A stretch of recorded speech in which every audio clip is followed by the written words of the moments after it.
الحمد لله وكفى وسلام على عباده الذين اصطفى. ما بعد، فأعوذ بالله من الشيطان الرجيم. بسم الله الرحمن الرحيم. قالت الأعراب آمنا قل لم تؤمنوا ولكن قولوا أسلمنا ولما يدخل الإيمان في قلوبكم. وقال النبي صلى الله عليه وسلم: لا يؤمن أحدكم حتى يكون هواه تبعا لمن جئت، أو كما قال عليه الصلاة والسلام.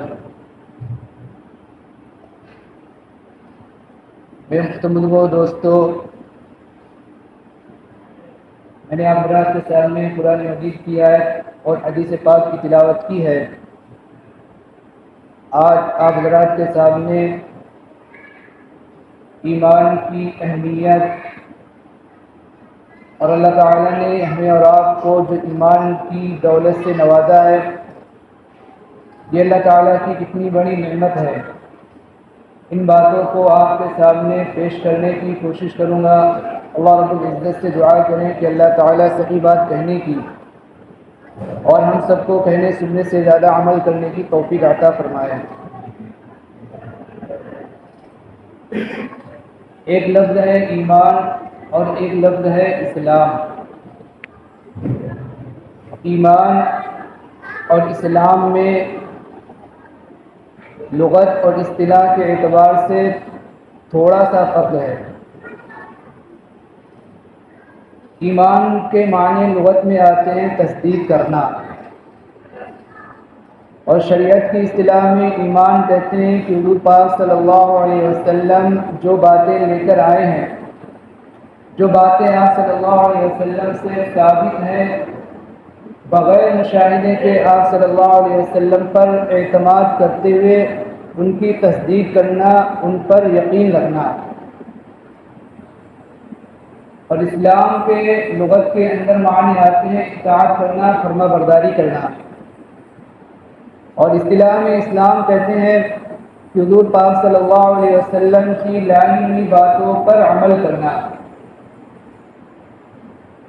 خطبے کے اندر جو آیت پڑھی گئی، اس آیت کا شان نزول یہ ہے کہ کچھ دیہات کے رہنے والے لوگ، کچھ عربی لوگ حضور پاک صلی اللہ علیہ وسلم کی خدمت میں آئے اور انہوں نے آپ صلی اللہ علیہ وسلم سے کہا کہ اے محمد، بہت سارے لوگ اور لوگ جو دیگر لوگ آپ پر ایمان لائے، انہوں نے آپ سے جنگ کی، لڑائی کی، پھر ایمان لے کر آئے. ہم جو آپ پر بغیر جنگ کیے ہوئے، بغیر لڑائی لڑے آپ پر ایمان لے کر آئے. گویا کہ انہوں نے اپنے ایمان لانے کا احسان جتایا حضور پاک صلی اللہ علیہ وسلم کے سامنے. تو اللہ تعالیٰ نے ان کی اس بات کا جواب قرآن مجید کے اندر دیا. قالت الاعراب آمنا، کہ دیہات کے لوگوں نے کہا کہ ہم ایمان لے کر آئے. قل لم تؤمنوا، اے نبی محمد صلی اللہ علیہ وسلم آپ ان سے کہہ دیجئے کہ وہ ایمان لے کر نہیں آئے، کیونکہ وہ اندر سے کیا تھے؟ سچے پکے ایمان والے نہیں تھے. ولیکن قولوا اسلمنا، ہاں وہ اتنا تو کہہ سکتے ہیں کہ کیا وہ اسلام لے کر آئے. ولیکن قولوا اسلمنا ولما يدخل الایمان فی قلوبکم، اور ایمان ابھی تک ان کے قلوب میں داخل نہیں ہوا، ان کے دل کے اندر ایمان کیا ہے؟ ابھی داخل نہیں ہوا. اسی طرح اللہ تعالیٰ نے قرآن مجید کے اندر ایمان والوں کو خطاب کرتے ہوئے، ایمان والوں سے اللہ تعالیٰ نے خطاب کرتے ہوئے قرآن مجید کے اندر ارشاد فرمایا: یا ایھا الذین آمنوا ادخلوا فی السلم کافۃ ولا تتبعوا خطوات الشیطان، کہ اے ایمان والوں پورے کے پورے اسلام کے اندر داخل ہو جاؤ. یعنی جب تم نے اللہ اور اس کے رسول کے حکم کی تصدیق کی، اس پر ایمان لے کر آ گئے ہو، تو اب تمہارے جو تمام کے تمام اعمال جو اللہ اور اس کے رسول کے حکم کے مطابق ہونا چاہیے. یا ایھا الذین آمنوا ادخلوا فی السلم کافۃ ولا تتبعوا خطوات الشیطان انہ لکم عدو مبین. اسی طرح ایک حدیث ہے، حدیث جبرائیل. اس حدیث کے اندر حضرت جبریل علیہ السلام نے حضور پاک صلی اللہ علیہ وسلم سے کئی اہم سوال آپ صلی اللہ علیہ وسلم سے حضرت جبریل علیہ السلام نے کیے، اور آپ صلی اللہ علیہ وسلم نے ان سوالوں کے جواب عطا فرمائے۔ انہی سوالوں میں سے دو سوال یہ تھے کہ ایمان سے متعلق سوال کیا حضرت جبریل علیہ السلام نے، اور ایک سوال اسلام سے متعلق حضرت جبریل علیہ السلام نے کیا۔ اسلام سے متعلق سوال کیا، اخبرنی عن الاسلام، کہ محمد اسلام کے بارے میں بتلائیے کہ اسلام کیا ہے۔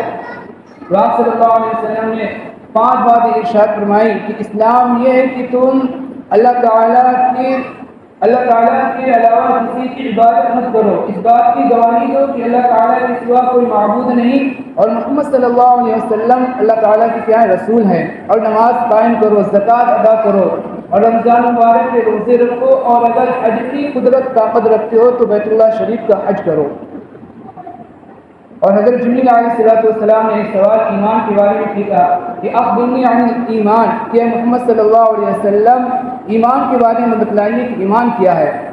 تو آپ صلی اللہ علیہ وسلم نے ایمان کے بارے میں کچھ باتیں فرمائیں۔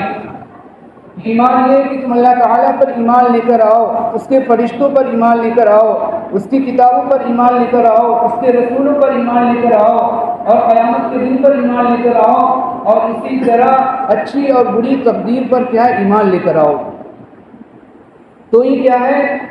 ایمان اور اسلام سے متعلق کچھ باتیں ہیں، لیکن یہ جو فرق ہے ایمان اور اسلام کا، یہ فرق ہر جگہ نہیں کیا جائے گا، اس لیے کہ قرآن مجید کے اندر بعض انبیاء علیہ السلام کو اور اسی طرح امت محمدیہ صلی اللہ علیہ وسلم کو اللہ تعالیٰ نے مسلمین کے لفظ سے، مسلمان کے لفظ سے خطاب فرمایا، مسلمان کہا ہے۔ اور ظاہر سی بات ہے کہ انبیاء علیہ السلام کے ایمان کے بارے میں کیا ہے کوئی شک نہیں کر سکتا۔ تو خلاصہ یہ ہوا کہ اگر کوئی شخص ایمان والا ہے، اگر کوئی شخص مومن ہے، تو وہ ضرور کیا ہوگا؟ اسلام والا ہوگا، وہ مسلمان بھی ہوگا۔ لیکن اگر کوئی مسلمان ہے تو ضروری نہیں ہے کہ وہ ایمان والا بھی ہو، وہ مومن بھی ہو، اس لیے کہ ایک شخص نماز پڑھ رہا ہے، اسلام کے ایک رکن پر عمل کر رہا ہے، لیکن یہ ضروری نہیں کہ وہ اندر سے کیا ہے ایمان والا بھی ہو۔ ایمان والا بھی ہو سکتا ہے اور غیر ایمان والا بھی ہو سکتا ہے۔ تو کیا یہ ایمان اور اسلام سے متعلق کچھ بات تھی۔ اللہ تعالیٰ نے ہمیں اور آپ کو دنیا کے اندر بہت ساری نعمتوں سے اللہ تعالیٰ نے نوازا ہے، لیکن تمام نعمتوں میں سب سے بڑھ کر اگر کوئی نعمت ہے تو وہ ہے ایمان کی نعمت ہے، جو اللہ تعالیٰ نے ہمیں اور آپ کو ایمان والوں کو عطا فرمائی ہے۔ ہم اور آپ یہ بات قسم کھا کر کہہ سکتے ہیں کہ ایک شخص ایسا ہے جس کو اللہ تعالیٰ نے دنیا کے اندر کھانے کے لیے نہ تو اس کے پاس کھانا موجود ہے، نہ پینے کے لیے اس کے پاس پانی موجود ہے، نہ ہی اس کے پاس پہننے کے لیے کپڑا موجود ہے، نہ ہی اس کے پاس رہنے کے لیے رہائش اور مکان موجود ہے۔ دنیا کے جو زندگی گزارنے کے اسباب ہیں وہ ان تمام اسباب سے خالی ہے، لیکن اللہ تعالیٰ نے اس کو اگر ایمان کی دولت دی ہے اور وہ اپنے ایمان پر قائم رہ کر اس دنیا سے کیا ہے رخصت ہوا ہے، تو یہ اللہ تعالیٰ کا اس شخص کے اوپر بہت بڑا احسان اور اللہ تعالیٰ کا بہت بڑا انعام ہے۔ اور اگر ایک دوسرا ایسا شخص ہے کہ اللہ تعالیٰ نے اس کو دنیا کے اندر ساری چیزیں عطا فرمائی، خوب مال و دولت اللہ تعالیٰ نے اسے عطا فرمایا، اس کے پاس بینک بیلنس بھی ہے، اس کے پاس گاڑی بھی ہے، اس کے پاس بنگلہ بھی ہے، اس کے پاس عزت شہرت ہر چیز دنیا کے جو اسباب ہوتے ہیں ہر چیز اس کے پاس موجود ہے، لیکن اگر وہ ایمان سے خالی ہے اور ایمان سے خالی ہو کر اگر وہ اس دنیا سے رخصت ہوا ہے تو ایسا شخص کیا ہے ناکام اور نامراد ہوگا۔ کل ایمان والوں کو جب قیامت کا دن ہوگا، ایمان والوں کو اپنے ایمان کی قیمت کا احساس ہوگا، اندازہ ہوگا، اور غیر ایمان والوں کو ایمان نہ لانے پر کیا ہوگا؟ افسوس ہوگا۔ قرآن مجید کے اندر بہت ساری آیتیں ہیں۔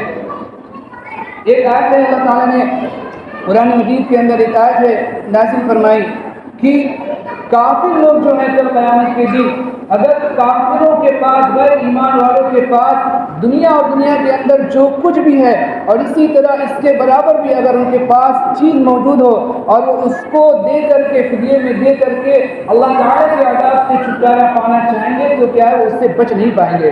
ان الذين كفروا لو ان لهم ما في الارض جميعا ومثله معه ليفتدوا من عذاب يوم القيامه ما تقبل منهم، کہ وہ فدیہ کے طور پر وہ تمام چیزیں جو زمین اور آسمان کے اندر ہیں اور اسی کے برابر وہ تمام چیزیں دینا چاہیں گے تو وہ تمام چیزیں کیا قبول نہیں کی جائیں گی۔ ان الذين كفروا لو ان لهم ما في الارض جميعا ومثله معه ليفتدوا به من عذاب يوم القيامه ما تقبل منهم، سے وہ تمام چیزیں کیا قبول نہیں کی جائیں گی۔ تو اللہ تعالیٰ نے جو یہ ایمان کی دولت دی ہے بہت بڑی ایمان کی دولت ہے۔ اسی طرح اللہ تعالیٰ نے ایک جگہ اور ارشاد فرمایا کہ کافر لوگ کل جو قیامت کے دن تمنا کریں گے، خواہش کریں گے کہ کاش کہ کیا ہوتے مسلمان ہوتے، ربما یود الذین کفروا لو کانوا مسلمین، کہ کفار لوگ، غیر ایمان والے لوگ جب جو قیامت کو دیکھیں گے اور ایمان کی جو قیمت ہے اس کو دیکھیں گے، اس کا اندازہ ہوگا تو ان کو پتہ چلے گا، احساس ہوگا، اور وہ بھی اس بات کی تمنا کریں گے، خواہش کریں گے کہ کاش کہ وہ ایمان والے ہوتے، مسلمان ہوتے۔ ربما یود الذین کفروا لو کانوا مسلمین، لیکن ان کا یہ تمنا کرنا، خواہش کرنا کیا ہوگا؟ بے سود ہوگا، بیکار ہوگا۔ اسی طرح اللہ تعالیٰ نے ایک جگہ اور ارشاد فرمایا کہ فمن زحزح عن النار وادخل الجنہ فقد فاز، کہ جس شخص کو اللہ تعالیٰ نے، جو شخص جہنم کے عذاب سے بچ گیا، جس کو اللہ تعالیٰ نے جہنم سے بچا لیا، فمن زحزح عن النار وادخل الجنہ، اور جنت کے اندر داخل کر دیا، فقد فاز، تو ایسا شخص کیا ہے؟ وہ کامیاب ہو گیا۔ تو اللہ تعالیٰ نے ہمیں اور آپ کو جو ایمان کی یہ دولت دی ہے، یہ ایمان کی دولت جو ہے یہ کوئی معمولی چیز نہیں ہے بلکہ بہت زیادہ قیمتی چیز ہے۔ اللہ تعالیٰ نے ہمیں اپنے فضل و کرم سے، اللہ تعالیٰ نے ہمارے اوپر ایک بہت بڑا احسان کیا ہے کہ اللہ تعالیٰ نے ہمیں اور آپ کو یہ ایمان کی دولت عطا فرمائی۔ دنیا کے اندر بہت ساری قیمتی چیزیں ہیں جس کو ہم اور آپ انسان کیا ہے قیمتی سمجھتے ہیں، اور وہ قیمتی چیز بھی ہے۔ مثال کے طور پر روپیہ پیسہ ہوا، مال دولت ہوا، کیا یہ قیمتی چیز ہے؟ انسان اس کے ذریعے سے اپنی ضرورت پوری کرتا ہے، انسان پر اللہ تعالیٰ نے جو حقوق رکھے ہیں ان حقوق کی ادائیگی کرتا ہے، اللہ تعالیٰ نے جو ذمہ داری اس کے اوپر عائد کی ہے، جو ڈالی ہے، ان کے ذریعے سے کیا مال و دولت کے ذریعے سے وہ کیا ہے وہ ادا کرتا ہے۔ تو یہ کیا ہے؟ مال و دولت یہ ایک قیمتی چیز ہے جس کو کمانے کے لیے انسان اپنا رات دن، جس سے کمانے کے لیے، حاصل کرنے کے لیے انسان نہ تو رات دیکھتا ہے نہ دن دیکھتا ہے، ہر طرح کی قربانی کرنے کے لیے، دینے کے لیے کیا تیار رہتا ہے۔ اگر گھر چھوڑنا پڑے گھر چھوڑتا ہے، اگر وطن چھوڑنا پڑے تو وطن کو چھوڑنے کے لیے بھی کیا ہے انسان تیار رہتا ہے۔ لیکن جب انسان کی جان پر باری آتی ہے، جب انسان بیمار پڑتا ہے اور اس کی صحت پر، اس کی جان کے اوپر باری آتی ہے اور اس کی جان جب داؤ پر لگی ہوتی ہے تو پھر وہی روپیہ پیسہ جو انسان نے بڑی مشقت کے ساتھ رات دن ایک کر کے اور اپنے رشتہ داروں سے دور ہو کر، اپنے عزیز و اقارب سے دور ہو کر، بیوی بچوں سے دور ہو کر، دوست و احباب سے دور ہو کر، اور اپنی محنت سے اور خون پسینہ ایک کر کے جو روپیہ پیسہ اس نے کمایا تھا، لیکن جب جان پر باری آتی ہے تو وہی روپیہ پیسہ انسان جو پانی کی طرح خرچ کرنے کے لیے تیار ہو جاتا ہے اور خرچ کر دیتا ہے۔ تو پتہ چلا کہ جان جو مال سے زیادہ قیمتی چیز ہے۔ لیکن پھر اگر کسی کی عزت پر حملہ کیا جائے، کسی کی آبرو پر حملہ کیا جائے، کوئی شخص کسی کی بہن بیٹی کے اوپر حملہ کرے، اس کی عزت و آبرو پر حملہ کرے، تو ایک غیرت مند انسان کیا ہے اس کو کیا ہے گوارا نہیں کر سکتا۔ پھر وہ جان دینے اور جان لینے کے اوپر انسان کیا ہے آمادہ ہو جاتا ہے، تیار ہو جاتا ہے۔ تو پتہ چلا کیا ہے کہ جان سے بھی زیادہ اگر کوئی قیمتی چیز ہے تو انسان کی کیا ہے وہ عزت اور آبرو ہے۔ لیکن ان تمام چیزوں سے بھی زیادہ اگر کوئی قیمتی چیز ہے تو وہ انسان کا کیا ہے ایمان ہے۔ ہم اور آپ اس کو سمجھیں۔ مثال کے طور پر میاں اور بیوی ہیں، آپس میں رہ رہے ہیں، خوشگوار زندگی گزار رہے ہیں، اللہ تعالیٰ نے مال و دولت سے بھی نوازا، اللہ تعالیٰ نے دنیا کے اسباب بھی خوب عطا فرمائے، دونوں کے درمیان خوب محبت ہے، ہنسی خوشی زندگی گزر رہی ہے، چین اطمینان کے ساتھ زندگی گزر رہی ہے، ہر طرح کے اسباب موجود ہیں، لیکن اگر بیوی کی طرف سے کوئی ایسی بات ہو گئی جس کی وجہ سے کیا ہے بیوی ایمان سے خارج ہو گئی، مسلمان سے خارج ہو گئی، اسلام سے خارج ہو گئی، مرتد ہو گئی، تو اب شوہر کیا کتنا ہی زیادہ کیوں نہ بیوی کو چاہتا ہو، محبت کرتا ہو، اگر اس کے دل کے اندر سچا وہ ایمان والا ہے تو پھر وہ اپنی بیوی کو اپنے ساتھ رکھنا بالکل کیا گوارا نہیں کر سکتا۔ وہ یہ کہے گا کہ ایک نہیں، اس طرح کی ہزار عورتیں کیا ہے ایمان پر قربان ہیں، ایک نہیں ہزاروں عورتیں، سینکڑوں عورتیں کیا ہے ایمان کے اوپر ہماری کیا ہے قربان ہے، ایمان کے مقابلے میں کیا ہے ہم کسی چیز کا سودا نہیں کر سکتے۔ آج ہمارے اور آپ کا ایمان کا یہ کیفیت ہے، یہ عالم ہے جس کو ہم اور آپ ایک مثال کے ذریعے سے، ایک واقعے کے ذریعے سے سمجھ سکتے ہیں۔ حضرت شیخ سعدی رحمۃ اللہ علیہ کا واقعہ ہے۔ چھوٹے سے بچے ہیں، ناسمجھ ہیں، جا رہے ہیں اور ایک سونے کی انگوٹھی پہنے ہوئے ہیں، بالکل چھوٹے بچے ہیں، ناسمجھ ہیں، پتہ نہیں ہے قیمت کیا ہے سونے کی انگوٹھی کی، بچے ہیں، چھوٹے ہیں۔ ایک ٹھگ ملا اور اس نے کہا کہ بچے اس انگوٹھی کو چکھو۔ انہوں نے انگوٹھی کو چکھا، کہا کہ کوئی مزہ آیا؟ تو انہوں نے کہا کہ کوئی مزہ نہیں آیا۔ پھر ایک گڑ کی گلی دی اور کہا کہ اس کو چکھو۔ چھوٹے سے بچے ہیں، ناسمجھ ہیں، گڑ کی گلی چکھی تو مزہ آ گیا۔ تو اس نے کہا کہ یہ بچے یہ انگوٹھی مجھے دے دو اور یہ گڑ کی گلی کیا ہے یہ لے لو۔ تو انہوں نے حضرت شیخ سعدی رحمۃ اللہ علیہ نے وہ گڑ کی گلی لے لی اور سونے کی جو قیمتی انگوٹھی تھی وہ اس ٹھگ کو دے دی۔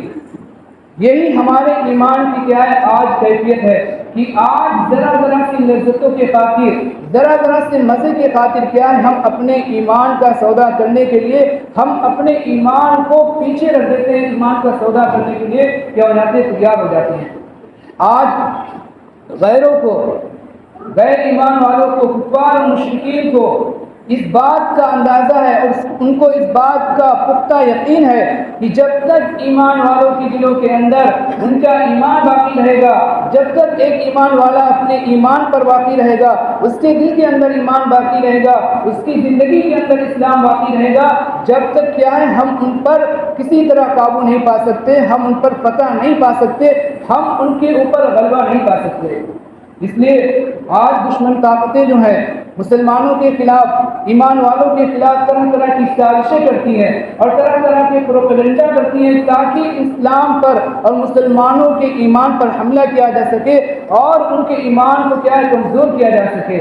اور جب ان کا ایمان کمزور ہو جائے گا اور جب ان کا اسلام سے تعلق کمزور ہو جائے گا تو پھر ان کے لیے مسلمانوں پر غلبہ حاصل کرنا اور ان کے لیے مسلمانوں کے اوپر فتح و نصرت حاصل کرنا، مسلمانوں کو شکست دینا کیا ہو جائے گا، آسان ہو جائے گا۔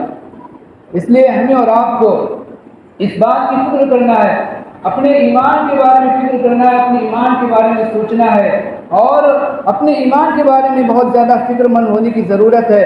اور اپنے ایمان کی کیفیت کا ہر شخص کیا ہے خود بخود اندازہ لگا سکتا ہے کہ اس کی ایمان کی کیفیت کس درجے کو پہنچی ہوئی ہے۔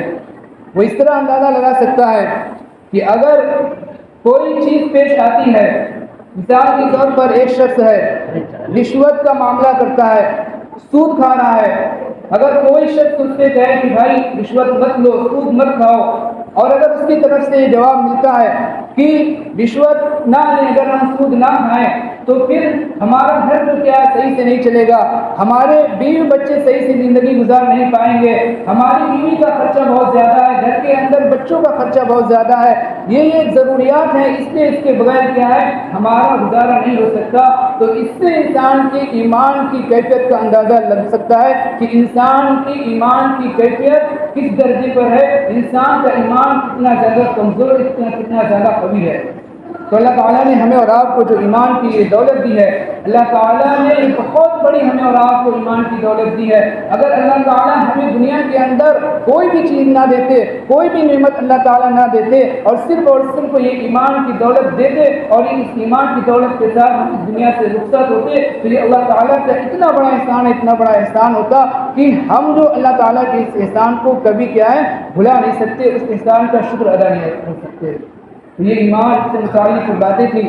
اللہ تعالیٰ سے دعا کریں کہ اللہ تعالیٰ ہم سب کو کامل ایمان والا اور کامل طور پر اسلام پر عمل کرنے والا بنائے۔